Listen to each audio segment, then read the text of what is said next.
ፍቅር አለ ብላችሁ ታስባላችሁ? ቢሊየነሩ ግን በሚሊዮን የሚቆጠር ሀብት እያለው የልቡ ባዶነት ፈጽሞ ሊሞላ አልቻለም። በዓለም ዙሪያ ያገኛቸው ሴቶች ሁሉ የእሱን ማንነት ሳይሆን የባንክ አካውንቱን ነበር የሚያዩት። አሁን ተስፋ ከመቅረጡ በፊት አንድ የመጨረሻ ዕድል ለመሞከር ወሰነ። የገዛ ባንክ ውስጥ የጽዳት ሰራተኛ መሆን። ይህ የቢሊየነሩ ማንነትን የመደበቅ ፈተና እውነተኛ ፍቅርን ያስገኝለት ይሆን ወይስ የነበረውን ጭላንጭል ተስፋ አጥፍቶ በብቸኝነት እንዲቀጥል ይፈርድበታል?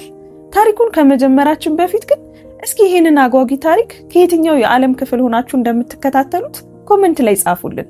ቪዲዮንም ላይክ በማድረግ አብሮነታችሁን አሳዩን። ለቻናላችን አዲስ ከሆናችሁ ደግሞ ሰብስክራይብ በማድረግ ቤተሰባችንን ተቀላቀሉ። አሁን ወደ ታሪካችን እንመለስ። የ35 ዓመቱ ቢሊየነር ቶቢ በቅንጡ ሳሎን ውስጥ ተቀምጦ ወይን እየጠጣ ነበር። በፎቁ መስኮቶች ውስጥ የሚታየው የከተማዋ ታላቅ እይታ ምንም ደስታ አላመጣለትም። ምንም እንኳን ሀብትና ዝና ቢኖረው ልቡ ባዶ ነበር። ወደ ኋላ ተደግፎ በከባዱ ተነፈሰ። ገንዘብ ፍቅርን ሊገዛ አይችልም ሲል አጉረመረመ።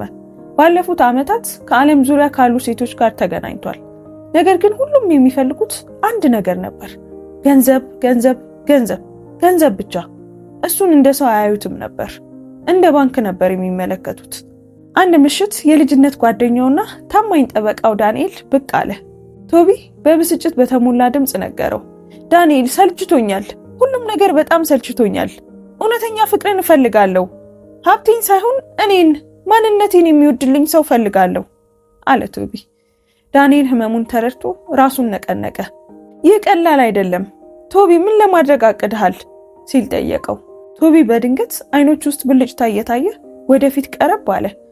በከተማው ውስጥ ትልቁን ባንክ ልከፍት ነው። ታላቅና ዘመናዊ መገልገያዎች ያሉት፣ ብቁ ሰራተኞችም ያሉት ይሆናል። ግን እኔ ቢሊየነር ባለቤቱ ሆኜ አልታይም። ልክ እንደ አንድ የጽዳት ሰራተኛ ሆናለሁ። ዳንኤል ቅንድቡን አነሳ። የጽዳት ሰራተኛ? የምርህን ነው ቶቢ? ስሜን ወደ ጃክ እቀይራለሁ። ማንም ማንነቴን አያውቅም። ተራ ሰራተኛ ስመስላችሁ ሰዎች እንዴት እንደሚይዙኝ ማየት ፈልጋለሁ። የሁሉንም ሰው ደረጃ ሳይለይ የሚያከብር ሰው ፈልጋለሁ። ይህ የኔ ዕድል ነው፣ እሞክረዋለሁ። ዳንኤል ተደንቆ ሳቀ። ጥሩ ዕቅድ ነው፣ ግን የምር ታደርገዋለህ? ማድረግ አለብኝ። እንደ ማንኛውም ሰው ለጽዳት ስራ አመለክታለሁ። አንተ ደግሞ ባለቤቱ ከሀገር ውጭ እንደሆነ ለህዝቡ ትገልጻለህ። ማንም ማወቅ የለበትም። እሺ ዳንኤል? ዳንኤልም ተስማማ። ይህ አስደሳች ይሆናል፣ እደግፍሃለሁ። እናም ቀኑ በመጨረሻ ደረሰ። የባንኩ ታላቅ ምርቃት በከተማው መነጋገሪያ ነበር። ከፍተኛ ብቃት ያላቸው ስራ አስኪያጆች፣ ገንዘብ ተቀባዮች፣ የፋይናንስ ተንታኞችና አካውንታንቶች በሙሉ በጥሩ ሁኔታ ተኩለው በቦታው ተገኝተዋል። ዳንኤልም ሱፉን ለብሶ ሰራተኞቹን አነጋገረ።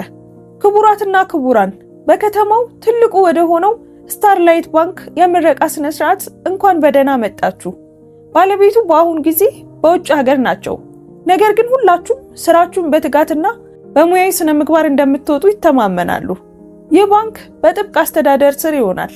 ባለቤቱም ከእያንዳንዳችሁ ምርጡን ስራ ብቻ ይጠብቃሉ። ሰራተኞቹ እንዲህ ባለው ታላቅ ባንክ ውስጥ በመሳተፋቸው ኩራት እየተሰማቸው አጨበጨቡ። ብዙዎቹ ገንዘብ ተቀባዮች በከተማው ትልቁ ባንክ ውስጥ በመቀጠራቸው ምን ያህል እድለኛ እንደሆኑ እርስ በርሳቸው ያወሩ ነበር።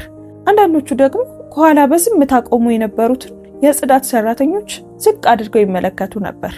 አሁን ጃክ ተብሎ የሚጠራው ቶቢን ጨምሮ። ከዋና ገንዘብ ተቀባዮች አንዷ የሆነችው ካትሪን ልብሷን አስተካክላ አሾፈች።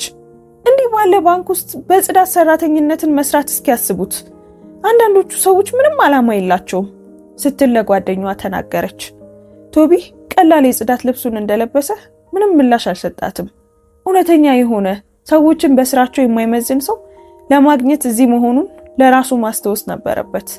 ሌላው ሃሮልድ የተባለ በጎ ፈቃደኛ ዘውድ የጽዳት ሰራተኛውን ጎሸም አደረገውና እዚህ አዲስ ነህ አይደል አለው። ቶቢም በአዎንታ ራሱን ነቀነቀ። አሁን ዛሬ ነው የጀመርኩት። ከነዚህ ገንዘብ ተቀባዮች ተጠንቀቅ፣ ቦታው የነሱ ይመስል በጣም ይኩራራሉ ሲል ሃሮልድ አስጠነቀቀው። ቶቢም ፈገግ ብሎ ለምክሩ አመሰግናለሁ አለው። ቀኑ እየገፋ ሲሄድ ሰራተኞች ወደ ስራቸው ገቡ። ስራ አስኪያጆች ስለ ሰዓትና ስለ ፋይናንስ ሂደቶች ተወያዩ።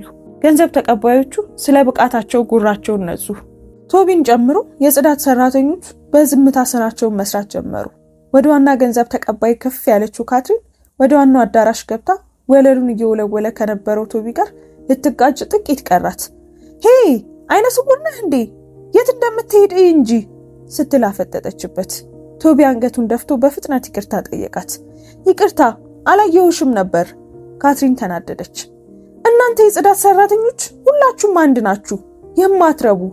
የባንክ የተሻለ ይገባዋል። ቶቢ ሚናውን በማሰብ ምላሱን ነከሰ። እውነተኛ ማንነቱን አሁን መግለጥ አልፈለገም። ወለሉን መወልወሉን ሲቀጥል ሌሎች ገንዘብ ተቀባዮች ከኋላው ሲሳለቁበት አስተዋለ። ብልህ የሆኑ ስለመሰላቸውና ጥሩ ልብስ ስለለበሱ የፋይናንስ ዲግሪም ስላላቸው ብቻ በጽዳት ሰራተኞች ላይ ማሾፍና የበላይነት መሰማት ያስደስታቸው ነበር። በምሳ እረፍት ወቅት ቶቢ በሰራተኞች ካፌ ውስጥ በዝምታ ምግቡን እየበላ ተቀመጠ። የጽዳት ሰራተኞቹ ጥግ ላይ የራሳቸውን ትንሽ ጠረጴዛ ነበራቸው።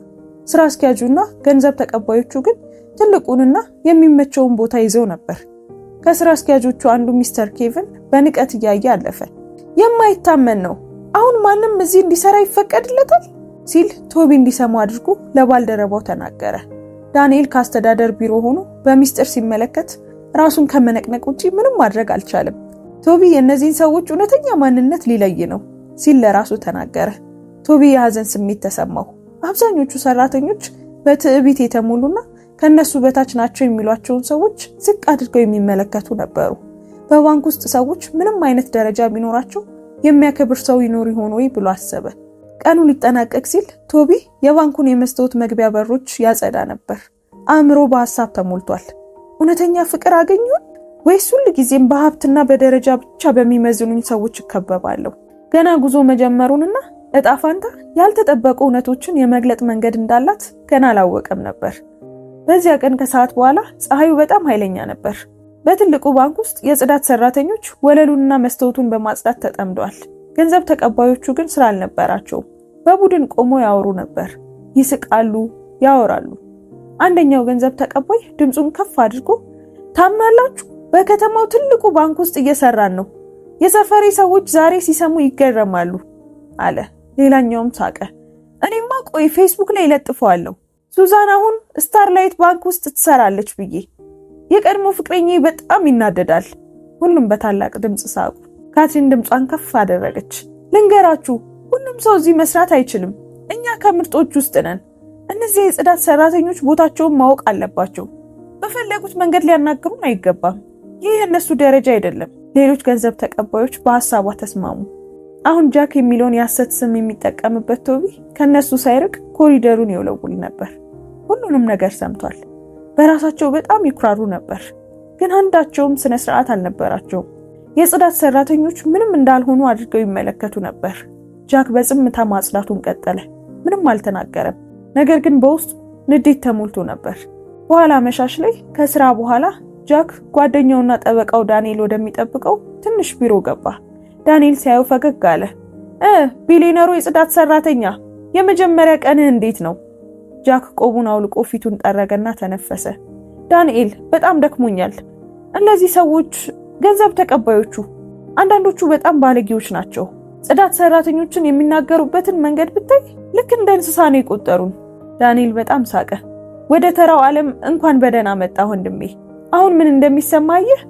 ጃክ ራሱን በአዎንታ ነቀነቀ። ምናልባት እውነተኛ ሰው አገኛለሁ ብዬ አስቤ ነበር። ነገር ግን ዛሬ ባየሁት ነገር እውነተኛ ፍቅር ያለ አይመስለኝም።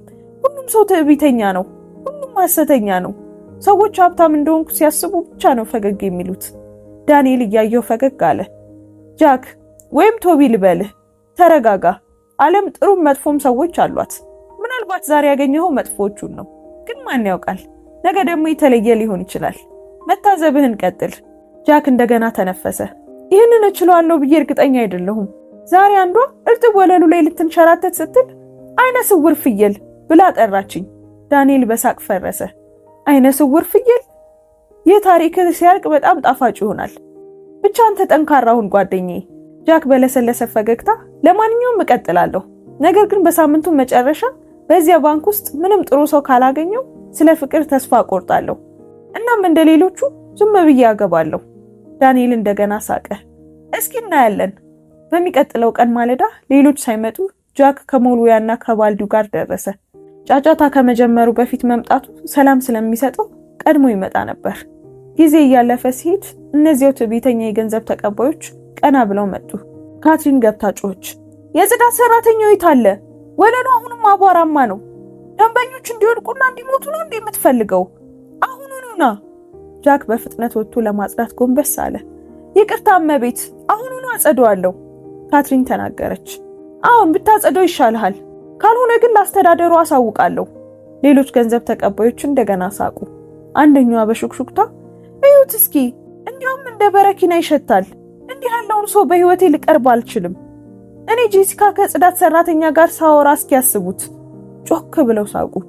ጃክ በስምታ ስራውን ሰራ። ሲወለውል አንዱ ወንድ ስራ አስኪያጅ አልፎ እርጥብ ወለሉ ላይ ረገጠ። ደደብ ነህ እንዴ? ለምን የእርጥብ ወለል ምልክት አላስቀመጥክም? ሲል ጮኸበት። ይቅርታ ጌታዬ፣ አሁኑኑ አስቀምጣለሁ ሲል ጃክ በረጋ ድምጽ መለሰ። ጀርባህን ሳይሆን ጭንቅላትህን ተጠቀም ሲል ስራ አስኪያጁ ጨመረ። ጃክ ለጥቂት ጊዜ ቀና ብሎ አየና እንደገና ዝቅ አለ። በቀስታ ፈገግ አለና ለራሱ እኔ ማን እንደሆንኩ ቢያውቁ እንደዚህ አይሆኑም ነበር ሲል አሰበ። በኋላ በዚያው ቀን ዳንኤል በዋትስአፕ ለጃክ መልእክት ላከ። ሁለተኛው ቀን እንዴት ነው? ጥሩ ሰዎች አሉ? ጃክ መለሰ። አይ ትዕቢት፣ ስድብና ለይስሙላ መስራት ብቻ ነው ያለው። ግን አሁንም እየታዘብኩ ነው። ዳንኤል የሳቅ ምልክት ልኮ አጽዳው ቶቢ፣ አምላክ ብርታቱን ይስጥህ ብሎ ጻፈለት። ጃክ ስልኩን አስቀምጦ እንደገና ባንኩን መቃኘቱን ቀጠለ። ሁሉም ለማሳየት ተጠምዷል። እሱ ግን አሁንም እየጠበቀ ነው። ለደንብ ልብሱ ሳይሆን፣ ለገንዘብ ሳይሆን፣ ደግ ልብ ላላቸው ሰዎች፣ አይተውት ፈገግ የሚሉትን ሰዎች እየጠበቀ ነው። በዚያ ትልቅ ከተማ ውስጥ ሳራ የተባለች ወጣት ትኖር ነበር። ሳራ ብቻዋን ልጇን የምታሳድግ ሲንግል ማም ነበረች። አባቷ ምስኪን ሲሆኑ በጥረትና በእንባ አሳድገዋታል። በጣም ይቀራረባሉ። አባቷ ሳራን ለመመገብና የትምህርት ቤት ክፍያዋን ለመክፈል እንጨትና የቆዩ የሬዲዮ ዕቃዎችን ይሸጡ ነበር። ሳራ ሁሉ ጊዜም አንድ ቀን በትልቅ ባንክ ውስጥ የመስራት ህልም ነበራት። ነገር ግን ህይወት ቀላል አልነበረችም። ሳራ እናት አልነበራትም። ገና ትንሽ ሳለች ነበር የሞተችው። ነገር ግን አባቷ ሳራ ፍቅር እንዲሰማት ለማድረግ የሚችሉትን ሁሉ አድርገዋል። ከዓመታት በኋላ ሳራ በፋይናንስ ትምህርት ቤት እያለች አንድ አሰቃቂ ነገር ደረሰባት። ያመነችው ሰው ተጠቀመባት እና ማስገድዶ ደፈራት። ብቻዋን ጥሏትም ሄደ። ለሳምንታት አለቀሰች፣ መንፈሷም ተሰበረ። ነገር ግን ጥንካሬዋ በፍጹም አልጠፋም ነበር። ነፍሰ ጡር መሆኗን ስታውቅ ብዙ ሰዎች ትምህርቷን እንድታቋርጥና ህልሟን እንድትረሳ ነገሯት። ሳራ ግን አልተቀበለችም። ልጄን ወልጄ አካውንታንት ሆናለሁ አለች። አባቷም ከጎኗ ቆሙ። አንቺ ልጄ ነሽ፣ እናም ደግሞ ጠንካራ ነሽ አሏት። ሆዷ ትልቅ ሆኖ ትምህርት ቤት ሄደች። ሴት ልጅ ከወለደች በኋላም ትምህርቷን ቀጠለች። የክፍል ጓደኞቿ ያሾፉባት ነበር። እሷ ግን በፍጹም አላቆመችም። ዓመታት አለፉና ተመረቀች። የሚያምር ጫማም ሆነ ሀብታም ዘመድ አልነበራትም። ነገር ግን ተስፋ ነበራት። አንድ ምሽት ሳራ ማስታወቂያ በእጇ ይዛ መጣች። አባዬ ስታርላይት ባንክ ሰራተኞችን እየቀጠረ ነው አለች በደስታ። አባቷ የደከሙ አይኖቻቸው በሩ። ሁሉ ጊዜ በሬዲዮ የምሰማው ትልቁ ባንክ አይደለም እንዴ? አዎ አባዬ፣ አካውንታንት ይፈልጋሉ። ነገውኑ ሄጄ አመለክታለሁ። አጥብቀው አቀፏት። አምላክ ያደርገዋል፣ ስራውን ታገኛለሽ። በሚቀጥለው ቀን ጧት ሳራ ብቸኛ የሆነችውን ንጹህ ልብሷን ለበሰች። የልጇንም ጸጉር አስተካከለችላት። ጎረቤቷም ሳራ እስክትመለስ ድረስ ልጇን ለመጠበቅ ተስማማች። ሲቪዋን በትንሽ ቡናማ ኢንቨሎፕ ይዛ በፍጥነት ሄደች። በግንባሯ ላይ ላብ ቢወርድም አልቆመችም። ባንኩ ጋር ስትደርስ ሰዎች ቀድመዋት ተቀምጠው ነበር። እየተንተባተበች እባካችሁ ለአካውንታንት ስራ መጥቼ ነበር። በጣም ዘግይተሻል፣ ቦታው ከ10 ደቂቃ በፊት ተሰጥቷል። ሳራ ደነገጠች። ምን ስትል ጠየቀች። አይኖቿ ፈጠጡ። ቀድመን ሌላ ሰው መርጠናል፣ ይቅርታ። ሳራ ወደ ውጭ ወጣች። በባንኩ ደረጃ ላይ ተቀምጣ በእንባ ተሞላች። አይ በጣም ተስፋ አድርጌ ነበር። ቆይሽ አሁን ለአባዬ ምንድነው የምለው? ዘግይቼ ስራው እንዳመለጠኝ እንዴት እነግረዋለሁ? ለቅሷ የአንድን ሰው ትኩረት ስቧል። ከጃክ ጋር የሚሰራው አዛውንቱ ሃሮልድ በቀስታ ወደሷ መጣ። እመቤት ደህና ነሽ ሲል ጠየቃት። ሳራ አይኖቿን በፍጥነት ጠረገችና ስራው አመለጠኝ፣ ቀድመው ለሌላ ሰው ሰጥተውታል። ለአባቴ ምን እንደምለው አላውቅም። እሱ የምስራች ይዤ የምመለስ መስሎት ነበር። ሃሮልድ አያትና የተለየ ነገር ተመለከተ። ምህረት ሳይሆን እድል የሚፈልግ ሰው ትመስያለሽ። ሳራ በድንገት ቆማ እንዲህ አለች። እንዲሁኝ ወደ ቤት መመለስ አልችልም። በዚያ ባንክ ውስጥ ማንኛውንም አይነት ስራ እቀበላለሁ። ወደ ቤት ሄጄ የአባቴ ፊት ሲጠቁር ከማይ የጽዳት ሰራተኛ መሆንን እመርጣለሁ። ሃሮልድ አይኑን ጠረገ።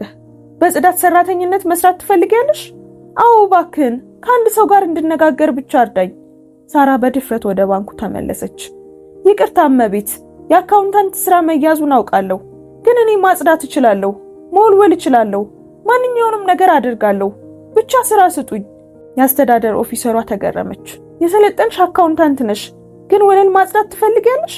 ሳራ በአዎንታ ራሷን ነቀነቀች።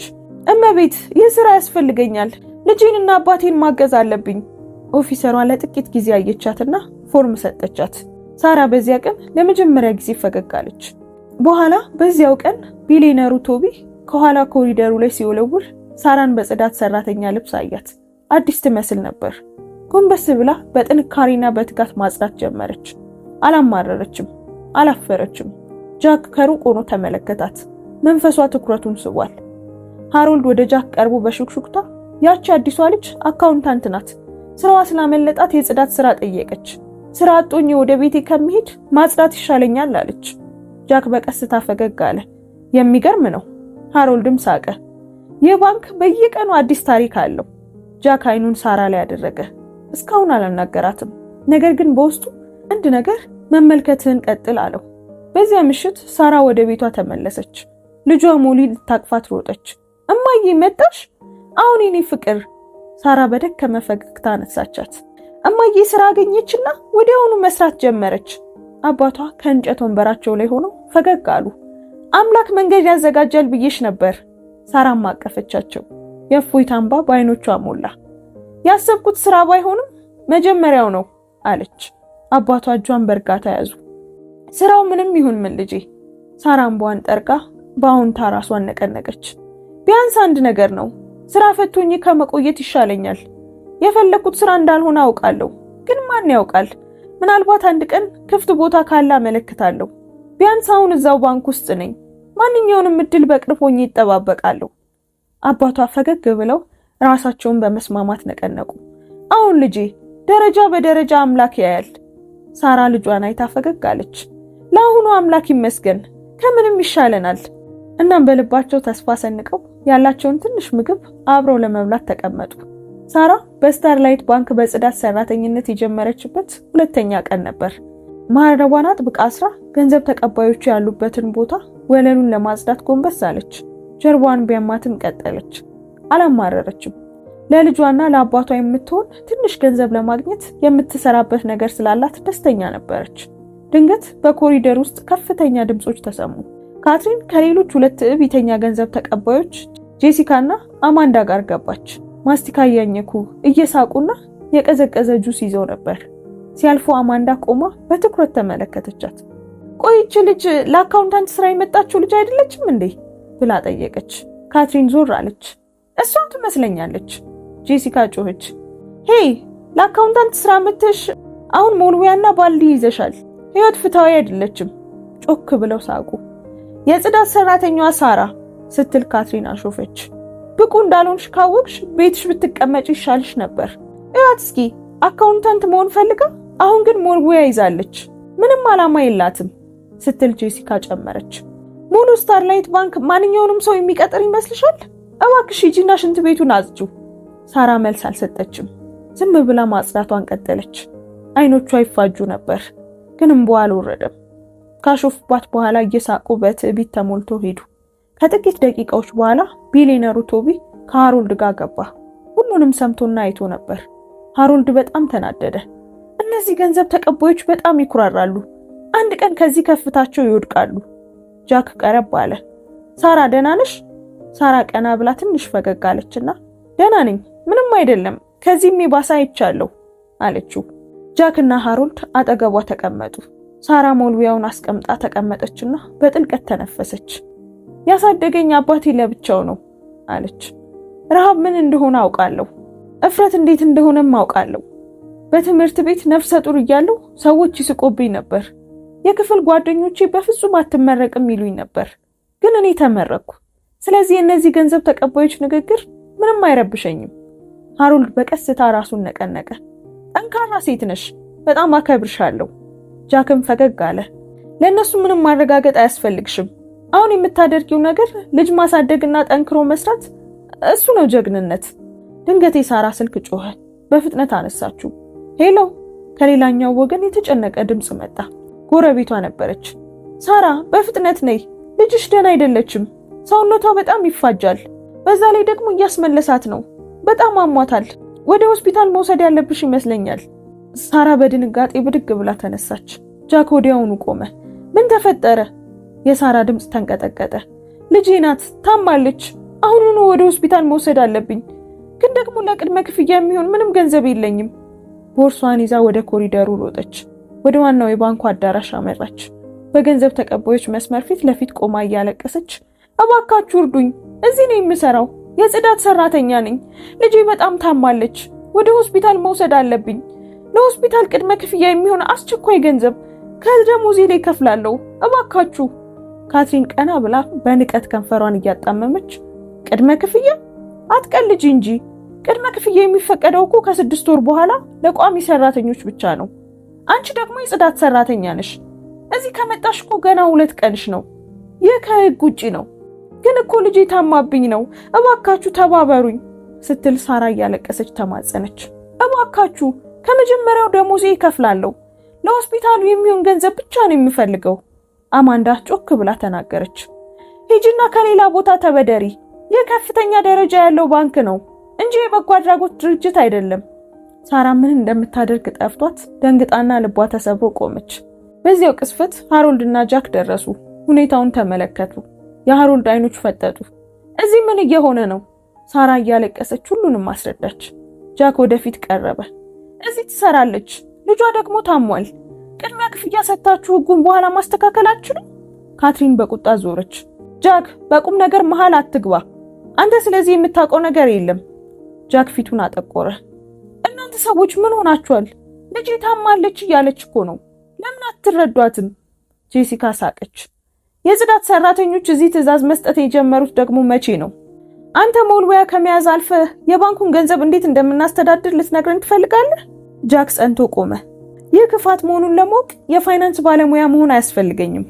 አማንዳ በንዴት ተናገረች። እንግዲያውስ ለሕክምናው አንተው ክፈልላት ወይም ደግሞ ዝም በል። ሃሮልድ በቁጣ ወደፊት ቀረበ። እንዴት ሁላችሁም እንደዚህ ጨካኝ ትሆናላችሁ? የጽዳት ሰራተኛ ስለሆነች ብቻ ልጇ መሞት አለባት ማለት ነው? ካትሪንም ሃሮልድ ሙሉ ህይወትን ስታጸዳ ምን አተረፍክ? አሁን እኛን ደግነት ልታስተምረን ትፈልጋለህ? እባክህን ከዚህ ራቅ። ሃሮልድ ጮኸ። በሞልዌይ እንኳን ቢሆን በኪቦርድ ከምትሰሩት ከሁላችሁም የተሻለ ልብ አለኝ። ሳራ እያለቀሰች ቆማለች። ድንገት ከኋላ በቀስታ ግን ጠንካራ በሆነ ድምጽ ይቅርታ፣ እዚህ ምን እየሆነ ነው የሚል ድምጽ መጣ። ሁሉም ዞሩ። የሚስተር ዊልሰን ነበር። በስራቸው ብቻ የሚታወቁ ደግ ስራ አስኪያጅ ናቸው። እያለቀሰች ያለችውን ሳራ ተመለከቷት። ካትሪን ወደፊት ቀረበች። ጌታዬ፣ ይህች የጽዳት ሰራተኛ የቅድመ ክፍያ እየጠየቀች ነው፣ ግን ህጉ አይፈቅድላትም። ሚስተር ዊልሰን እጃቸውን አነሱ። እዚህ ትሰራለች አይደል? የተጨነቀውን የሳራን ፊት ተመለከቱ። ልጅሽ ታማለች? እንግዲያውስ ወደ ቅርብ ሆስፒታል ውሰጃት። ከዚያም የአስቸኳይ ጊዜ የክፍያ ወረቀት ፈርመው ለገንዘብ ተቀባዩዋ ሰጡ። ይህንን አሁኑኑ ስጫት። ወደ ሳራ በረጋ ፈገግታ ዞሩ። ሂጂና ልጅሽን አሳክሚ፣ ወረቀቱን በኋላ እናስተካክለዋለን። የሳራ አይኖች ፈጠጡ። አመሰግናለሁ ጌታዬ፣ በጣም አመሰግናለሁ። ገንዘቡን ይዛ ከባንኩ ሮጣ ወጣች። ጃክ ወደ ሚስተር ዊልሰን አይቶ የአክብሮት ምልክት ሰጠ። ገንዘብ ተቀባዮቹ እያጉረመረሙ ሄዱ። ዛሬ የጽዳት ሰራተኞች አሸነፉ ማለት ነው ስትል አማንዳ በሹክሹክታ ተናገረች። ጃክ በሐሳብ ተውጦ ቆመ። ወደ ገንዘብ ተቀባዮቹ ቦታ ተመለከተ። በጣም ብዙ ትዕቢት፣ በጣም ብዙ ክፋት። ከዚያም ሳራ ወደ ወጣችበት በር ተመለከተ። በጣም ብዙ ጥንካሬ፣ በጣም ብዙ ፍቅር። ጃክ በቀስታ ፈገግ አለ። በዚያች ቅስፈት በልቡ ውስጥ አንድ ነገር ተንቀሳቀሰ። ምን እንደሆነ ግን እስካሁን እርግጠኛ አልነበረም። ነገር ግን ይህች ሳራ የተለየች መሆኗን አወቀ። በኋላ በዚያው ቀን ካትሪን፣ አማንዳና ጄሲካ እንደገና ተሰብስበው ጁሳቸውን እየጠጡ ነበር። ፊታቸው ላይ እንደተለመደው ትዕቢት ይታያል። ካትሪን እግሯን አጣምራ ሾፈች። ሚስተር ዊልሰን ስታርላይት ባንክን ወደ በጎ አድራጎት ድርጅት ቀይሮታል አይመስላችሁ? ጄሲካ በፍጥነት ራሷን ነቀነቀች። አሁን ላልተፈቀደላት የጽዳት ሰራተኛ ቅድመ ክፍያ መስጠት። አማንዳ ብርጭቋን አስቀምጣ አንድ ቀን የዚህ ባንክ ባለቤት ይመጣል እና ምን እንደምታደርጉ ታውቃላችሁ? አሁን እኔ ራሴ ሚስተር ዊልሰንን አሳልፌ ይሰጣለሁ።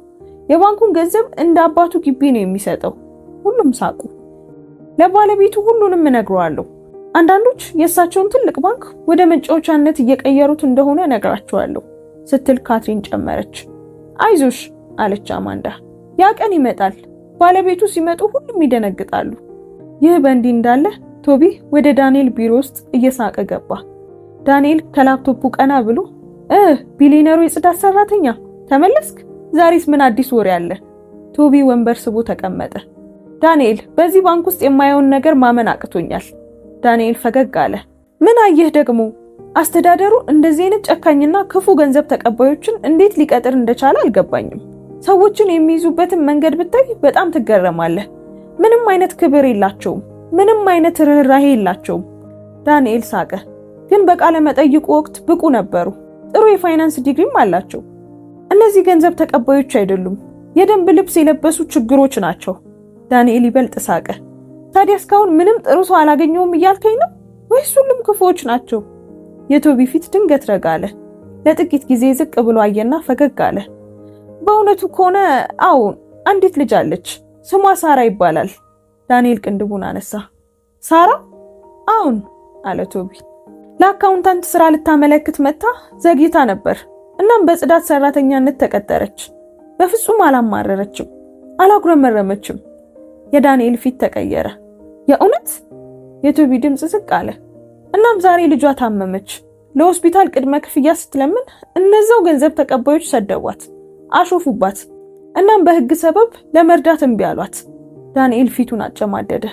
ምን? ቶቢም ቀጠለ። በጣም ተናድጄ ነበር። ነገር ግን ሚስተር ዊልሰን መጡ። ስለ ህግ አልጠየቅም። ፈረመና ገንዘቡን ወዲያውኑ ሰጣት። ምንም መዘግየት አልነበረበትም። ዳንኤል በቀስታ ራሱን ነቀነቀ። ሚስተር ዊልሰን ሁሌም እንዲህ ናቸው። የሥራ ማስኬጃ ትክክለኛ ስራ አስኪያጅ ናቸው። በጣም ሩህሩህ ናቸው። እንደ ሌሎቹ አይደሉም። ቶቢ እንደገና ፈገግ አለ። በባንኬ ውስጥ ቢያንስ አንድ ጥሩ ስራ አስኪያጅ በመኖሩ አምላክን አመሰግናለሁ። ዳንኤል ወደ ኋላ ተደግፎ እና ስለ ሳራ ምን ታስባለህ? ቶቢም ቆም አለና በቀስታ እንዲህ አለ። ሳራ የተለየች ናት። እንደ ሌሎቹ ትዕቢት የለባትም። ተሰቃይታለች፣ ግን አሁንም በጣም ረጋ ያለች ናት። ጠንካራ ናት። ድምጿም አይሰማም። ህመሟ ግን ይሰማሃል። ድፍረቷንም ታያለህ። ዳንኤል እጁን አጣጥፎ ፈገግ አለ። ጓደኛዬ በጽዳት ሰራተኛዋ ፍቅር እየወደቀ ነው? ቶቢም ሳቀ። አይደለም፣ ዝም ብዬ እየታዘብኩ ነው። ዳንኤል አሾፈ። መታዘብ ወደ ማድነቅ ከዚያም ወደ ትኩረትና ወደ ፍቅር ያመራል። ቶቢ በጨዋታ ጣቱን ቀሰረበትና አንድ ተጨማሪ ቃል ብትናገር ወደ ካዝናው እቀይርሃለሁ። ሁለቱም ሳቁ። ከዚያም ዳንኤል ወደፊት ቀረብ አለ። ቁም ነገር ግን ቶቢ፣ እቅድህን አትርሳ።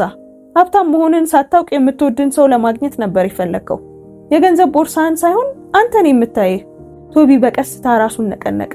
አሁን በሚቀጥለው ቀን ጃክ ሳራን በጽዳት ሰራተኞች ክፍል ውስጥ አገኛት። የደከማት ትመስላለች፣ ነገር ግን አይኖቿ ብሩህ ነበሩ። ጃክ፣ እየፈለግኩ ነበር። ሳራ ደህና ነሽ? ልጅሽስ እንዴት ናት? ኦ ጃክ፣ በጣም ተሽሏታል። ሆስፒታል ሄድንና ታከመች። አሁን ቤት እረፍት እያደረገች ነው። ሚስተር ዊልሰን አዳነን። በጣም አመሰግናለሁ። ጃክ ፈገግ አለ። ደህና በመሆኗ በጣም ደስ ብሎኛል። በጣም ጠንካራ ሴት ነሽ። ይህንን በፍጹም አትርሺሽ። ሳራ በቀስታ ፈገግ አለችና ለእሷና ለአባቴ የተሻለውን ማድረግ ነው የሚፈልገው። ጃክ ራሱን ነቀነቀ። ጥሩ ነው፣ ጥሩ አድርገሻል። በትዕቢተኛ ሰዎች ጩኸት ምክንያት ዋጋሽን እንዳትረሺ። ሳራ በአይኖቿ እንባ እየታየ አየችው። ህመምን የሚያውቅ ሰው ትመስላለህ። ጃክ ፈገግ ብሎ ዓለምን አይቻለሁ ልበልሽ? ዓለም ሁሉ ጊዜም ደግ አይደለችም። ሁለቱም ለጥቂት ጊዜ በዝምታ ተቀመጡ። ቃላት አልፈለጉም ነበር። ከሁለት ቀን በኋላ የሳራ ልጅ ሞሊ ሙሉ በሙሉ ዳነች። ሳራ ልጇን አየችና ፈገግ አለች። አምላክ ሆይ አመሰግናለሁ። ጃክ፣ ሃሮልድ እና ሚስተር ዊልሰን እንዴት ከጎኔ እንደቆሙ በፍጹም አልረሳውም። በዚያ ጧት ሳራ ማልዳ ተነሳችና ጥቂት ራይስና የተጠበሰ ድንች አዘጋጀች። ብዙም ባይሆንም በፍቅር የተሰራ ነበር። በ3 ሳህኖች አዘጋጀች። አንዱ ለጃክ፣ አንዱ ለሃሮልድ፣ አንዱ ደግሞ ለሚስተር ዊልሰን። ከሰዓት በኋላ ሃሮልድ እና ጃክ ከባንኩ ህንጻ ጀርባ ተቀምጠው ያርፉ ነበር። ሳራ ምግቡን ይዛ በለሰለሰ ፈገግታ መጣች። ደህና ዋላችሁ ጓደኞቼ አለች። ጃክ ፈገግ አለ። ሳራ ጠንካራዋ ሴት። ሃሮልድ ሳቀ። ፊቷ አንድ ነገር የደበቀች ትመስላለች። ሳራ ሳቀች። አይደለም፣ ለሁለታችሁም ትንሽ ምግብ ይዤላችሁ መጣሁ። ትልቅ ነገር አይደለም፣ ግን ለኔና ለልጄ ስላደረጋችሁት ደግነት፣ ስለረዳችሁኝ፣ ከጎኔ ስለቆማችሁ አመሰግናለሁ ለማለት ነው። ሳህኖቹን ሰጠቻቸው። ትንሽ መሆኑን አውቃለሁ አለች።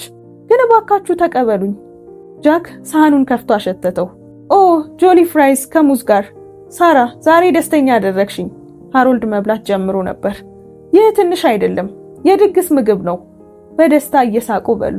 ከምግቡ በኋላ ሳራና ጃክ ማውራታቸውን ቀጠሉ። ሃሮልድ ግን ወደ ውስጥ ተመለሰ። ሳራ ጃክን አየችው። ለኔ በጣም ደግ ነበርክ ጃክ፣ ግን እስኪ ንገረኝ፣ አንተ የእውነት ማነህ? ማለቴ ለምን የጽዳት ሰራተኛ መሆን መረጥክ? ጃክ በረጋ ግን ደግሞ በሐሳብ ተሞልቶ አያት። ያው ህይወት ቀላል አልነበረችም። በየቦታው ስራ ፈለግኩ፣ ግን ምንም ማግኘት አልቻልኩም። የሚያግዘኝም ሆነ የሚረዳኝ አልነበረም። ስለዚህ ዝም ብዬ ከምቀመጥ ቢያንስ ራሴን ለመቻል በጽዳት ስራ ለመስራት ወሰንኩ። ሳራ በቀስታ ራሷን ነቀነቀች። ተመርቀሃል ስትል ጠየቀችው። ጃክም መለሰ አሁን። ሳራ አይኗን ጠረገች። እንግዲያውስ ማመልከትህን አታቁም። ስለተቸገርክ ህልምህን አትተው። እጇን በትከሻው ላይ አሳረፈች። እኔ ነኝ የተመረቅኩ አካውንታንት ነኝ፣ ነገር ግን የባንክ ወለል እጠርጋለሁ። ለምን? ምክንያቱም አሁንም ተስፋ አለኝ። አንድ ቀን ለኔ የሚሆን ቦታ እንደሚኖር አምናለሁ። ስለዚህ ማመልከቴን እቀጥላለሁ። ይህ የጽዳት ስራ ጊዜያዊ ነው፣ እዚህ አልቀርም። ጃክ ለጥቂት ጊዜ ንግግር አጥቶ ተመለከታት። ሳራም ፈገግ አለች። ተስፋ አትቁረጥ እሺ ጃክ፣ ጥረትን እንደማታቆም ቃል ግባልኝ። ጃክ በቀስታ ራሱን ነቀነቀ። ቃል ገባልሻለሁ። ሁለቱም ተያይተው ፈገግ አሉ። ከረጅም ጊዜ በኋላ ጃክ አንድ ሰው በእሱ ላይ እምነት እንዳለው ተሰማው። ለቢሊየነሩ ሳይሆን፣ ለጽዳት ሰራተኛው ሳይሆን፣ በውስጡ ላለው ሰው። ድንገት ከቅበለው አካባቢ ከፍተኛ የመረበሽ ድምጽ ተሰማ። አይ ይህ ስህተት ነው፣ ገንዘቤ ጠፍቷል፣ ገንዘቤን ሰርቃችሁኛል። ሰዎች ምን እንደተፈጠረ ለማየት ሮጡ። አንድ አዛውንት በጠረጴዛው አጠገብ ቆሞ እየተንቀጠቀጡ ደረሰኞችን ያወዛውዙ ነበር። ካትሪንና ጄሲካ እዚያ ነበሩ። ጌታዬ እባክህ ተረጋጋ አለች ካትሪን በሚንቀጠቀጥ ድምጽ። ቁጥሮቹ ትክክል ናቸው፣ መደበኛ ቅሬታ ማቅረብ ይኖርብሃል። እነዚህ ቁጥሮች አይገቡኝም ሲሉ አዛውንቱ አለቀሱ። አካውንቴ ባዶ እንደሆነ ነው የሚናገረው፣ ግን ገና የጡረታ አበሌን አስገብቼ ነበር። ሌቦች ናችሁ። ጄሲካ አይኗን አዞረች። ጌታዬ ያመጣኸውን ወረቀት ማንበብ ካልቻልክ እሱ የኛ ችግር አይደለም፣ እባክህን ዞር በል። ግርግር የሰማችው ሳራ ሞልዊያውን ጥላ ሮጠች። ጌታዬ ምን ተፈጠረ ስትል በረጋ ድምጽ ጠየቀች። ካትሪን ጮኸች። ይህ የባንክ ስራ ነው፣ አንቺ የጽዳት ሰራተኛ ነሽ፣ ከዚህ ዞር በይ። ሳራ ግን ችላ አለቻት። ከአዛውንቱ አጠገብ ተንበረከከች። ጌታዬ ቆይ እስኪ ልየው። አዛውንቱ ደግ ፊቷን አይተው ደረሰኞቹን ሰጧት። የሳራ አይኖች ወረቀቶቹን በፍጥነት ቃኙ። ኦ አየሁት አለች በረጋ ድምጽ። እዚህ ጋር ያለው ክፍያ 2 ጊዜ ተመዝግቧል። ይሄኛው ደግሞ ወደ ሌላ አካውንት ኮድ ተቀላቅሏል። ዝም ብሎ የጽህፈት ስህተት ነው። በአንድ ደቂቃ ባልሞላ ጊዜ ውስጥ ደረሰኞቹን አቀናጅታ በናፕኪን ወረቀት ላይ ግልጽ የሆነ ማስተካከያ ጻፈች። እመቤት አለች ናፕኪኑን ለካትሪን እየሰጠች። ካስተዋልሽ ቁጥር 405ን 2 ጊዜ መመዝገቡንና ቁጥር 22 ቢ ደግሞ በስህተት መግባቱን ታያለሽ። የኚህ ሰው አባባል ትክክል ነው፣ ሂሳባቸው ተዛብቷል። ካትሪን የምትናገረው አታ ተመለከተች። ድንገት ሚስተር ሚለር የተባሉት ከፍተኛ ስራ አስኪያጅ መጡ። እዚህ ምን እየሆነ ነው? ናፕኪኑንም አዩ። ከዚያም ሳራን፣ ከዚያም ኮምፒውተሩን። ትክክል ናት፣ ስህተቱን አስተካክሉት አሉ። ያዛውንቱም ትክክለኛ ሂሳብ ታየ። በእፎይታ አለቀሱ። አመሰግናለሁ ወጣቷ ሴት፣ ለቁጥሮች የሚሆን ጭንቅላትና ለሰዎች የሚሆን ልብ አለሽ። አመሰግናለሁ፣ ተባረኪ። ሳራ አይኗን በእንባ ተሞልቶ ፈገግ አለች። ጃክ ከኋላ ሆኖ ሁሉንም ነገር ይመለከት ነበር። ለመጀመሪያ ጊዜ በሳራም ሆነ እዚህ በመምጣቱ ኩራት ተሰማው። በዚያው ቀን በኋላ ያዛውንቱ ልጅ ጠበቃ ሆኖ ወደ ባንኩ መጣ። ሳራን አጥብቆ አቀፋት። አንቺ እዛ ባትኖሪ ኖሮ ምን ይሆን እንደነበር አላውቅም አላት። እነዚህ ገንዘብ ተቀባዮች አባቴን ለልብ ህመም ይዳርጉት ነበር። የጽዳት ሰራተኛ የሚሉሽ አንቺ ግን እንደ እውነተኛ ሙያተኛ ነበርሽ። አምላክ ይባርክሽ። አጠገቡ የነበሩ ጥቂት ደንበኞች አጨበጨቡ። አንድ የጽዳት ሰራተኛ ደግሞ በከፍተኛ ድምጽ አፏጨ። ጃክ ከጥግ ሆኖ በዝምታ ፈገግ አለ። ሃሮልድ ትክክል ነበር ብሎ አሰበ። ይህች ልጅ በእውነት በውስጧ እሳት አላት። ወሬው በፍጥነት ተሰራጨ። አመሻሽ ላይ በባንኩ ውስጥ ያሉ ሁሉም ክፍሎች ታሪኩን ሰምተው ነበር። በስራ አስኪያጆች ማረፊያ እንኳን በሹክሹክታ ይወያዩ ነበር። ሰማ፣ አንዷ የጽዳት ሰራተኛ አዳራሽ ውስጥ ትልቅ የሂሳብ ችግር ፈታች። እውነተኛ አካውንታንት እንደሆነች ሰምቻለሁ፣ ግን አልተቀጠረችም። ሌሎች ገንዘብ ተቀባዮች ለምን አልፈቱትም? ይህ በእንዲህ እንዳለ ካትሪን፣ ጄሲካና አማንዳ ፊታቸውን አሳብጠው ተቀምጠው ነበር። አማንዳ ለምንድነው ይሄ ሁሉ ጫጫታ ስትል አጉረመረመች። ካትሪን አሾፈች። ስህተት ስለፈታች ብቻ እኛ በየቀኑ ስንት ስህተት እናስተካክላለን። ጄሲካ በምላሷ ጨመረች። በጣም ትኩረት ትፈልጋለች። አስተዳደሩ አዝኖላት እድገት እንዲሰጣት ፈልጋ ነው። በጣም በቅርቡ በደንብ ልብስ የፋይናንስ ሊቅ ሆና ትመጣለች ብለው ተሳሳቁ። ምንም እንደማያግዳቸው ለማሳየት ቢሞክሩም በውስጣቸው ግን ደንግጠው ነበር። ካትሪን እግሯን አጣምራ ማስቲኳን እያኘከች ቆይ ነገ ላግኛት ብቻ፣ አሁንም የጽዳት ሰራተኛ መሆኗን አስታውሳታለሁ አለች። በሚቀጥለው ቀን ጧት ሳራ እንደተለመደው ቀድማ መጣች። ጃክና ሃሮልድ ግን ቀድሞ መጥተው ተቀምጠው ነበር። ሃሮልድ እጁን አወዛወዘ። አዲሷ የፋይናንስ ተንታኝ። ሳራ ሳቀች። እባክህን ተወኝ፣ የጽዳት ሰራተኛ መሆኔን አትርሳ። ጃክ ፈገግ አለ። በደንብ ልብስ የጽዳት ሰራተኛ፣ በልብ ግን አካውንታንት። ሳራ ተመለከተችውና እውነቱን ለመናገር ትክክል የሆነውን ያደረኩት። ያ ሰው በጣም ተጨንቆ ነበር፣ ማንም አልረዳውም። ሃሮልድ ራሱን ነቀነቀ። ዓለም እንዳንቺ አይነት ሰዎችን ትፈልጋለች። ሳራ ተነፈሰች። ግን አሁን ሰዎች ለይስሙላ ነው ያደረገችው፣ አስተዳደሩ እንዲያየት ፈልጋ ነው ይላሉ። ጃክ ወደፊት ቀረብ አለ። ይበሉ፣ ሰዎች ሁሉ ጊዜም ይላሉ፣ ይናገራሉ። ዋናው ነገር አንቺ ትክክለኛውን ነገር አድርገሻል። ሳራ ለረጅም ጊዜ አየችው። አመሰግናለሁ ጃክ፣ ሁሉ ጊዜም የሚባለውን ታውቃለህ። በቀስታ ፈገግ አለ። ምናልባት በዚህ ዓለም ውስጥ ከምትገምቺው በላይ ቆይቻለሁ፣ ለዛ ይሆናል። ሁለቱም ሳቁ። ፎቅ ላይ በሚስተር ዳንኤል ቢሮ ውስጥ ሚስተር ሚለር አንኳኩተው ገቡ። ሚስተር ዳንኤል፣ ስለ አንድ ሰው ላናግርህ ፈልጌ ነበር። ዳንኤል ቀና ብሎ ቀጥሉ አላቸው። እዚህ በጽዳት ሰራተኝነት የምትሰራ ሳራ የምትባል ልጅ አለች። እሷ የተመረቀች አካውንታንት ናት። ትላንት አዳራሽ ውስጥ ትልቅ የሂሳብ ችግር ፈታለች። ደንበኛውና ቤተሰቡ በእሷ ምክንያት በጣም ደስተኛ ሆነው ነበር። ዳንኤል ቅንድቡን አነሳ። ብልህ ናት፣ በዛ ላይ በጣም የተረጋጋች ናት። በእውነት ከሞልዊያ በላይ ዋጋ ይገባታል። ዳንኤል በቀስታ ራሱን ነቀነቀና ፈገግ አለ። አመሰግናለሁ ሚስተር ሚለር፣ ጉዳዩን እከታተለዋለሁ። ሚስተር ሚለር እንደወጡ የጽዳት ሰራተኛው ጃክ ወደ ዳንኤል ቢሮ ገባ። ዳንኤል ቀና ብሎ ፈገግ አለ። ትክክለኛ ሰዓት ነው የመጣኸው። ጃክ ተቀመጠ። ምን ተፈጠረ? ዳንኤል ድምጹን ዝቅ አድርጎ ሚስተር ሚለር መጥተው ስለ ሳራ ነገሩኝ አለው። የጃክ ፊት ለማወቅ በመጓጓት በራ። ምን አሉ? ከሞልዊያ በላይ ይገባታል አሉ። የሂሳብ ችግር እንደፈታችና ብልህ የሰለጠነች እንደሆነች ነገሩኝ። ጃክ ራሱን ነቀነቀ። ትክክል ናቸው፣ እኔ ራሴ በአይኔ አይቻለሁ። ዳንኤል በትኩረት አየው። ታዲያ ምን ለማድረግ አሰብክ? ጃክ ለጥቂት ጊዜ ቆመና በዝምታ ተናገረ። ጊዜው ደርሷል። ዳንኤል በድንጋጤ አይኑን ጠረገ። በእውነት? አዎ አለ ጃክ። በቂ አይቻለሁ። ትዕቢተኞቹን፣ ሰነፎቹንና ክፉዎቹን ለይቻለሁ። ደጎቹን ደግሞ በተለይ ሳራን አይቻለሁ። ዳንኤል እጁን አጣጥፎ ታዲያ እንዴት ነው ልታደርግ ያሰብከው? ጃክ ቆሞ በመስኮት ወደ ውጭ ተመለከተ። ድንገት ሳይሆን የባንኩ ባለቤት ከአገር እንደተመለሰና በቅርቡ ባንኩን እንደሚጎበኝ እንድታሳውቅ እፈልጋለሁ። ዳንኤል ፈገግ አለ። መጀመሪያ እንዲጨነቁ ትፈልጋለህ ማለት ነው? ጃክ በቀስታ ፈገግ አለ። በትክክል ባለቤቱ የሚመጣ ሲመስላቸው ምን እንደሚያደርጉ እናያለን። ከሰዓት በኋላ የባንኩ ሰራተኞች ግሩፕ ላይ መልእክት ተላከ። ለሰራተኞች በሙሉ የስታርላይት ባንክ ባለቤት በይፋ ወደ ሀገር ተመልሷል። በቅርቡ ባንኩን ይጎበኛሉ። እባካችሁ ዝግጁ ሁኑ። በገንዘብ ተቀባዮቹ ቦታ ወሬው እንደ ነጎድጓድ ተሰማ። ካትሪን ብርጭቆዋን ጣለች። ቆይ ባለቤቱ ሊመጡ ነው? አማንዳ ጮኸች። ምን? መቼ? ፀጉሬን ማስተካከል አለብኝ። ጄሲካ በስልኳ መልኳን እያየች እሳቸው ከመምጣታቸው በፊት ሽፋሽፍቴን ማስተካከል አለብኝ፣ ሊያዩኝ ይገባል። አማንዳ ዘለለች። ዛሬ አመሻሽ ላይ አዲስ ሁማን ሄር እገዛለሁ። ያ ሰው ተራ ሰዎች እንደሆነ እንዲያስብ አልፈልግም። ካትሪን ልብሷን አስተካክላ ካሁን በኋላ መጠንቀቅ አለብን። ባለቤቱ ቁም ነገረኞች፣ ቆንጆችና ጠንካራ ሰራተኞች አድርገው ሊያዩን ይገባል አለች።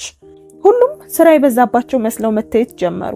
ከባንኩ በር ውጪ ሳራና ሃሮልድ ከማንጎ ዛፍ ስር ቆመው ያወሩ ነበር። ሳራ ተነፈሰች። ዛሬ ፀሐዩ በጣም ኃይለኛ ነበር። ሃሮልድ ሳቀ። እንደ ቆሎ ሊቆላኝ ነው። ጃክ የውሃ ቦርሳ ይዞ ወደ እነርሱ መጣ። በረጋ መንፈስ አያቸው። ሰምታችኋል?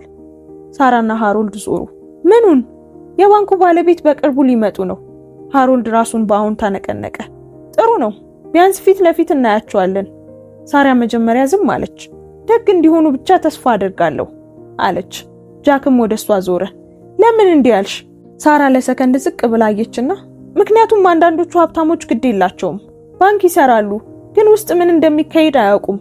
ይሄኛው ግድ የሚላቸውና በጥበብና በፍቅር የሚያስተዳድሩ እንዲሆኑ ተስፋ አደርጋለሁ። ሃሮልድ ተስማማ። ጃክ ለጥቂት ጊዜ የሚናገረውን አጥቶ ዝም አለ። ወደ ሳራ ቅን አይኖች ከልብ ወደሚናገረው ሃሮልድ ተመለከተ። ምንም አልተናገረም። ዝም ብሎ ፈገግ አለ።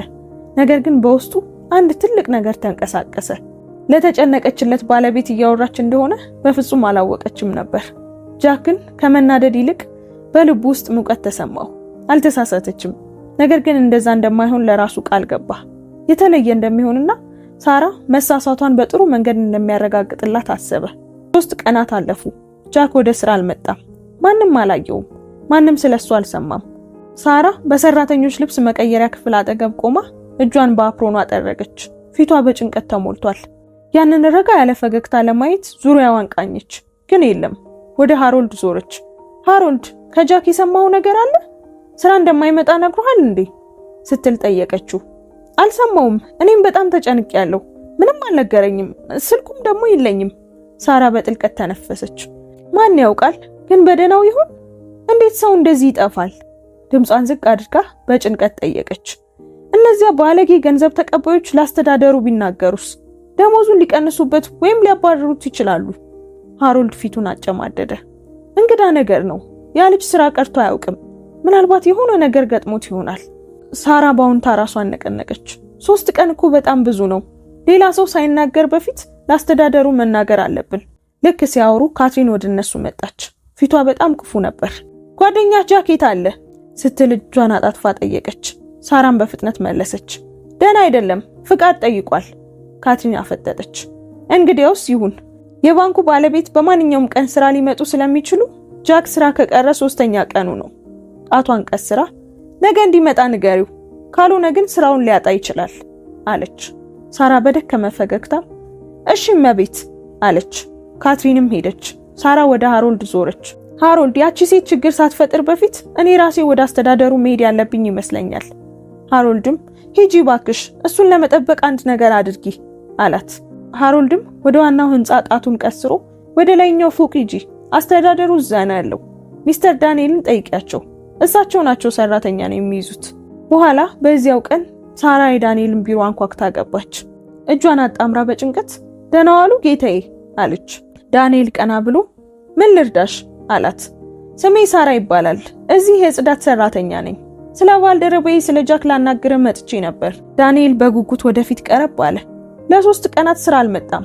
የምንገናኝበት መንገድም የለንም። የታመመ ወይም የሆነ የደረሰበት ነገር ያለ ይመስለኛል። ስራ አምልጦት አያውቅም። ጥሩ ሰው ነው። እባክህን ደሞዙን አትቀንስበት። የሆነ ነገር ሆኖ እንደሆነ እርግጠኛ ነኝ። ዳንኤል ለጥቂት ሰኮንዶች በዝምታ ተመለከታት። ሳራም በቀስታ የሚፈልገው የምታውቀው ሰው ካለ እባክህ ይፈልገው አለች። ዳንኤል ራሱን ባውንታ ነቀነቀ። አመሰግናለሁ ሳራ፣ የሚፈልገው ሰው አናግራለሁ። ሳራ በፎይታ ፈገግ ብላ ወጣች። ዳንኤል ተቀምጦ እያሰበ ቶቢ እንደሱ አይነት ሰው በማግኘቱ የእውነት እድለኛ ነው ሲል ተናገረ። አመሻሽ ላይ በቶቢ ቤት ዳንኤል ከመኪናው ወርዶ ትልቁን የእንጨት በር አንኳኳ። ቶቢ በቤት ልብስ ሆኖ በሩን ከፈተ። ዳንኤል ምን አዲስ ነገር አለ? ዳንኤልም ሳቀ።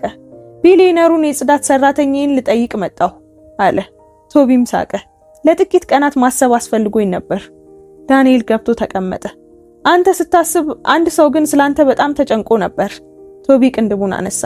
ማን? ሳራ። ቶቢ በድጋሚ ጠየቀ። ሳራ? አሁን ዛሬ ቢሮ መታ ለ3 ቀን እንደጠፋና ስልክህ እንደሌላት ነገረችኝ።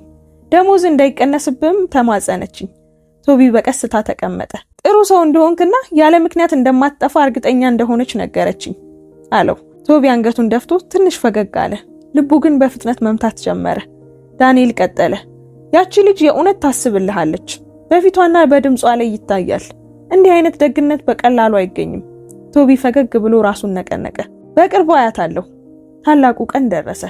ከሳምንታት ትወናና ጥበቃ በኋላ የስታርላይት ባንክ እውነተኛ ባለቤት ቶቢ ካንክ ማንነቱን ለመግለጽ ዝግጁ ነበር። ባንኩ በዚያ ጧት ያብለጨልጭ ነበር። ገንዘብ ተቀባዮች በንጽህና ተኩለው ቆመዋል። ስራ አስኪያጆች ተሰልፈዋል። ሰራተኞች በሹክሹክታ ባለቤቱ ወጣትና ሀብታም እንደሆኑ ሰምቻለሁ፣ ማንም እንደማይባረር ተስፋ አድርጋለሁ ይሉ ነበር። ሳራ ከህንጻው ጀርባ መስታወት ታጸዳ ነበር። ውስጥ ምን እየሆነ እንዳለ አላወቀችም። ጃክን ባለማየቷ ልቧ ከብዷታል። በባንኩ አዳራሽ ውስጥ አሳንሱሩ ጮኸ። ሁሉም ዞሩ። ከዛም አንድ ረጅም ቆንጆ ሰው ጥቁር ሱፍ ለብሶና መነጽር አድርጎ ወጣ። ከኋላው ዳንኤል ነበር። ሹክሹክታው በረከተ። ቆይ እሳቸው ናቸው? ጃክን ይመስላሉ። ሃሮልድ አይኑን አፈጠጠ። አይ ሊሆን አይችልም። ቶቢ መነጽሩን አወለቀ። ካትሪን፣ ጄሲካ እና አማንዳ በቆሙበት ደረቁ። ጃክ ቶቢ ነው ሲሉ ተንሾካሾኩ። አንደኛው ገንዘብ ተቀባይ ሊዝለፈለፍ ጥቂት ቀረው። ሃሮልድ ሞልዊያውን ጣለ። ከቢሊነር ጋር ስሰራ ቆይቼ በፍጹም አላወቅኩም ነበር። ቶቢ ወደሱ ዞሮ ፈገግ አለ። እውነተኛ ስለሆንኩ አመሰግናለሁ ሃሮልድ። ከኋላ ሳራ ስሟ ሲጠራ ሰምታ ዞር አለች። ሳራ ቀና ስትል የያዘችውን ጨርቅ ጣለች። ልቧ ቆመ። ጃክ አለች በቀስታ። አይ ጃክ አይደለሁም አላት። እውነተኛ ስሜ ቶቢ ነው፣ ቶቢ ካንግ፣ የዚህ ባንክ ባለቤት ነኝ። አይ ይህ እንዴት ይሆናል አለች። ቶቢ ቀረብ አለ። እባክሽን ላስረዳሽ። አይኖቿ በእንባ ተሞሉ። ምንድን ነው የምታስረዳኝ? እየዋሸ እንደነበረ? እውነተኛ ማንነትን ደብቀህ እንዳመንኩ? የቶቢ ድምጽ ተሰበረ። ገንዘቤን ሳይሆን እኔን የሚወደኝ ሰው ነበር የፈለኩት። ላቆስልሽ አልፈለኩም ነበር። ሳራ ራሷን ነቀነቀች። ዋሽተኸኛል። ልጄን ልታስታምም ከጎኔ ቆመህ አብረኸኝ ተቀምጠህ ምግቤን በልተህ፣ አሁን ግን ፈተና እንደነበር ነገርከኝ። አይ ሳራ፣ ይህ ፈተና አይደለም፣ እውነተኛ ነበርኩ። ከአንቺ ጋር የነበረኝ እያንዳንዱ ሰከንድ እውነተኛ ነበር። ሳራ ፊቷን ጠረገች። አሁን አንተ ማን እንደሆንክ አላውቅም። ቶቢ ነኝ ትላለህ። እኔ ግን የማውቀው ጃክን ነበር። ጃክ ደግሞ አሁን የለም። ቶቢ ሊቀርባት ቢሞክርም ሳራ ቦርሷን አነሳች። ይቅርታ፣ ይህንን አልችልም ብላ ጥላው ሄደች። ባንኩ በዝምታ ተዋጠ። ሰራተኞች ምን እየተፈጠረ እንዳለ ግራ ገብቷቸው በድንጋጤ ቆመዋል። ካትሪን እና ሌሎች ገንዘብ ተቀባዮች መተንፈስ እንኳን አቃታቸው። ቢሊነሩን እምቢ አለችው ብላ ጄሲካ ተገረመች። ዳንኤል ወደ ቶቢ ቀርቦ ትከሻውን ያዘው። ተዋት ቶቢ፣ ተጎድታለች፣ ግን እርግጠኛ ነኝ ትመለሳለች። ጊዜ ያስፈልጋታል። ይህ እኮ በጣም ያስደነግጣል። የቶቢ አይኖች ቀልተው ነበር። ገንዘብ ሊገዛው የሚችለው ነገር ሁሉ ነበረው። ነገር ግን ልቡ በእውነት የፈለገውን ሰው ያጣ መሰለው። ቶቢ በሰራተኞቹ ፊት ልቡ ተሰብሮ ቆመ። በገንዘብ ተቀባዮቹ ክፍል ውስጥ ካትሪን በድንጋጤ ተቀምጣለች። አምላኬ ሆይ፣ አሾፍንበት፣ ሰደብ ነው። አማንዳ ተቅበዘበዘች። ስም አወጣሁለት፣ በረኪና ይሸታል ብየዋለሁ። የጽዳት ሰራተኛ ብቻ እንደሆነ ነግሬዋለሁ። ጄሲካ ፊቷን ሸፈነች። ሳራ ላይ ስንሳሳቅም ሰምቶናል። ወይኔ ቢሊነሩን እኮ ነው እንደ ቆሻሻ ይቆጠር ነው ስትል ካትሪን ተንቀጠቀጠች። በስራ አስኪያጆች ማረፊያም ድንጋጤ ነበር። ሚስተር ቤን ላባቸውን እየጠረጉ ጭንቅላትን ተጠቀም ብየው ነበር አሉ። ለሳራ ቅድመ ክፍያ የፈቀዱት ሚስተር ዊልሰን ግን በዝምታ ተቀምጠው ነበር። አልደነገጡም። ምክንያቱም ማንም ባላደረገው ሰዓት ትክክለኛ ነገር አድርገው ነበር። ከ2 ሰዓት በኋላ ዳንኤል ሰራተኞቹን ጠራ። ቶቢ በግርማ ሞገስ ገብቶ ንግግር አደረገ። ይህንን ባንክ ስከፍት እያንዳንዱ ሰው ደረጃው ሳይታይ ዋጋ የሚሰጠው እንዲሆን ነበር የፈለኩት። ነገር ግን ያየሁት ነገር ልቤን ሰብሮታል። አንዳንዶቹ ትዕቢትን እንደ ኒሻን ትለብሳላችሁ። የሰራተኛ ልጅ ታማ በደግነት ፋንታ ጭካኔን አሳያችሁ። ካትሪን ተንቀጠቀጠች። የዚህ ባንክ ዓላማ ሰዎችን ማገልገል እንጂ በትዕቢት መመካት አይደለም። ከዚያም ወደ ደጎቹ ዞረ። ሚስተር ዊልሰን በሕግ ሳይሆን በሰው ልጅ ፍላጎት መሰረት በርህራሄ ስለሰሩ የባንኩ ከፍተኛ ምክትል ፕሬዝዳንት ሆነዋል። ጭብጨባው በረከተ። ሚስተር ሚለር የባልደረባውትን ችሎታ ስላዩ የኦዲት ክፍል ኃላፊ ሆነዋል። ሃሮልድ በትህትና ስላገለገሉና ከደካሞች ጎን ስለቆሙ የሰራተኞች ደህንነት ተቆጣጣሪ ሆነዋል። እናም በመጨረሻ ሳራ። ቶቢ ወደ ሳራ ባዶ ቦታ ተመለከተ። ሳራ ዘግይታ መጣ የጽዳት ስራን ተቀብላ ሰርታለች። ነገር ግን ችግር ሲፈጠር እንደ ሰለጠነ አካውንታንት ሆና ሰርታለች። ከዛሬ ጀምሮ ሳራ የደንበኞች አካውንት ክፍል ኃላፊ ሆናለች። ጭብጨባው በረከተ። ግን ሳራ በዚህ አልነበረችም። ይህ ትምህርት ይሆናችሁ፣ ሰዎችን በልብሳችሁ አትመዝኑ። ያ የጽዳት ሰራተኛ ነገ አለቃችሁ ሊሆን ይችላል። ካትሪን ያባረረኛል ብላ አለቀሰች። ጄሲካ እና አማንዳም ምን ሊፈጠር እንደሚችል በመፍራት ተጨነቁ። ቶቢ ግን ሰላም አልነበረውም። ሳራ ጠፍታለች። ከ2 ቀናት በኋላ ሳራ ቤቷ ተኝታ ነበር። አይኖቿ በማልቀስ አብጠው ነበር። ጎረቤቷ እየሮጠች ገባችና ሳራ ዜናው ላይ ነሽ፣ ነይ ተመልከቺ። ቴሌቪዥኑ ላይ ቶቢ ካንግ ማንነቱን እንደገለጠና ሳራን የክፍል ኃላፊ አድርጎ እንደሾማት ተነገረ። ሳራ አፏን ያዘች። የደንበኞች አካውንት ክፍል ኃላፊ? አባቷ በደስታ ዘለሉ። ልጅ አደረግሽው። ሳራ በእንባ ተሞላች። ቶቢ ወደ ቤቷ ሄዶ አገኛት። ቶቢ አለች በድንጋጤ። ቶቢም ወደሷ መጥቶ በቅፉ ያዛት። ይቅርታ፣ ይህን ያህል ጊዜ መጠበቅ አልነበረብኝም። አባቷንም ሆነ ልጇን ወደ ቤት ወሰዳቸው። በቶቢ ቤት ታማ የነበረችውም ሳራ የተሻለ እንክብካቤና ሕክምና አገኘች። ከጥቂት ቀናት በኋላም ጤንነቷ ተመለሰ። ቶቢም ባጠገቧ ተቀምጦ ሳራ፣ ላቆስልሽ አልፈለኩም ነበር። እውነተኛ ሰው ለማግኘት ፈልጌ እንጂ ፍቅሬ እውነተኛ ነበር አላት። ሳራም አየችው። ቶቢ ይቅር ብዬሃለሁ አለች። ቶቢም በእፎይታ አቀፋት። ሳራ ስሯን ስትጀምር ሁሉም በክብር ሰላም አሏት። ካትሪን፣ አማንዳና ጄሲካ ቢሮዋ መጥተው ይቅርታ ጠየቋት። ሳራም ይቅር አለቻቸው፣ ግን ማንንም ዝቅ አድርገው እንዳይመለከቱ መከረቻቸው። ከአንድ ወር በኋላ ቶቢ በታላቁ አዳራሽ ውስጥ ለሳራ የጋብቻ ጥያቄ ያቀረበላት። ሳራም በደስታ አዎ ቶቢ እስማማለሁ፣ እሺ አገባሃለሁ አለችው። በታላቅ ሰርግ ተጋቡ። ቶቢ ሳራን የባንኩ የኦፕሬሽን ኃላፊ አድርጎ ሾማት። ሳራ በሰራተኞች ስብሰባ ላይ ንግግር አደረገች። ይህ ባንክ ህንፃ ብቻ ሳይሆን ቤት ነው። ሁሉም ሰው ክብር ይገባዋል። ማንንም ዝቅ አድርጎ የሚይዝ ስራውን ያጣል። ቶቢ በኩራት ሲመለከታት ሳራ ስራ ብቻ ሳይሆን ዓላማዋንና እውነተኛ ፍቅርን ማግኘቷን አወቀች። የዛሬው ታሪካችን በዚሁ ተፈጸመ። ታሪኩን እንዴት አገኛችሁት? እስኪ ሐሳብ አስተያየታችሁን ኮሜንት ላይ ጻፉልን። ታሪኩን ከወደዳችሁትም ላይክ እና ሼር አድርጉት። እንደዚህ አይነት አስተማሪ ታሪኮችን የምታገኙበትን የዩቲዩብ ቻናላችንን ሰብስክራይብ በማድረግ ቤተሰባችንን ተቀላቀሉ። እናመሰግናለን። ቸር ቆዩን።